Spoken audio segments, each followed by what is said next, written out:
Assalamualaikum warahmatullahi wabarakatuh. Bagaimana kan anak? Sehat semua? Alhamdulillah. Saya yakin semuanya sehat.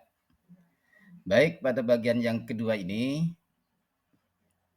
bagian kedua tentang proses bisnis secara menyeluruh di bidang agribisnis tanaman. Kita sampai pada pembahasan subtopik yaitu karakteristik produk.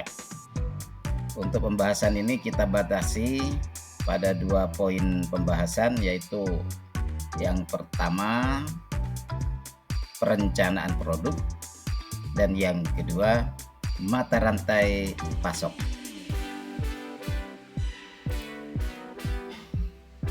Yang sangat penting di dalam merencanakan produk ini adalah jenis atau varietas tanaman dan juga jumlah atau populasi tanaman.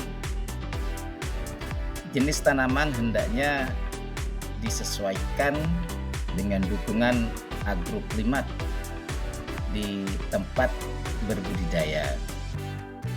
Juga dipertimbangkan ketersediaan bibit dan kebutuhan masyarakat terhadap produk yang kita hasilkan. Sedangkan jumlah tanaman ini penting untuk menghindari banjirnya produk ataupun kekurangan produk. Di samping itu, di dalam merencanakan produk ini kita harus mempertimbangkan matang-matang tentang lokasi usaha, di mana lokasi usaha ini sangat terkait dengan jarak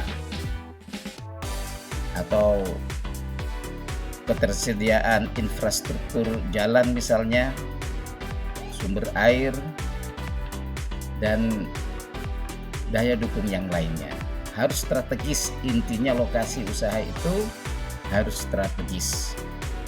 Aman dalam arti masyarakat di sekitarnya mendukung usaha kita, tidak sebaliknya memberikan gangguan terhadap usaha kita.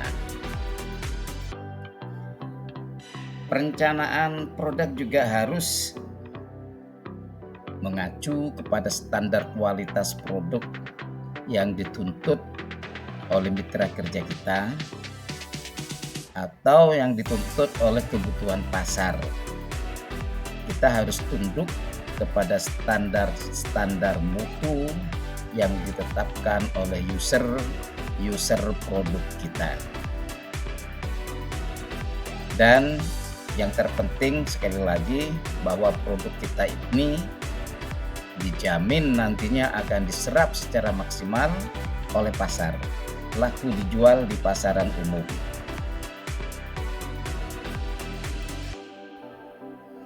Selanjutnya, mari kita pahami bersama tentang mata rantai pasok atau supply chain dan logistik.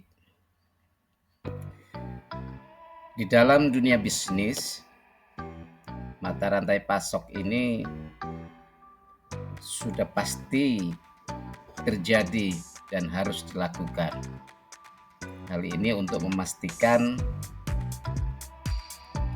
produk-produk itu bisa sampai dengan lancar dan tercukupi kepada para penggunanya atau pelanggan atau konsumen.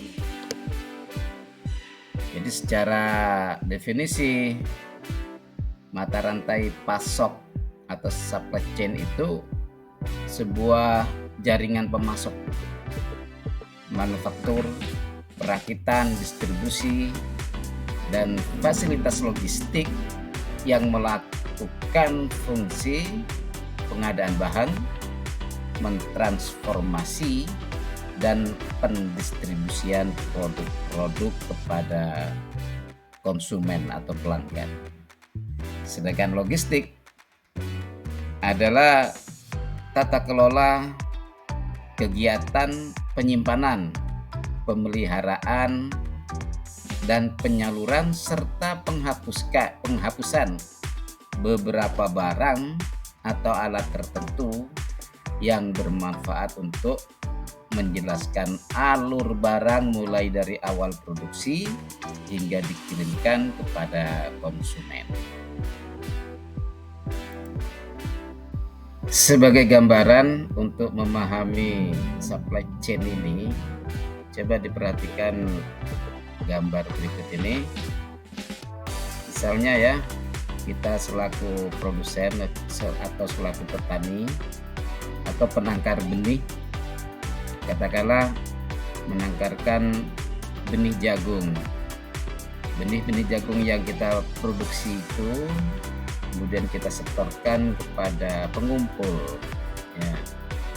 Pengumpul, dan pengumpul ini kemudian menyerahkan atau mengirimkan kepada pabrik, ya, atau perusahaan benih yang besar, misalnya PT Benih Citra Asia, ya.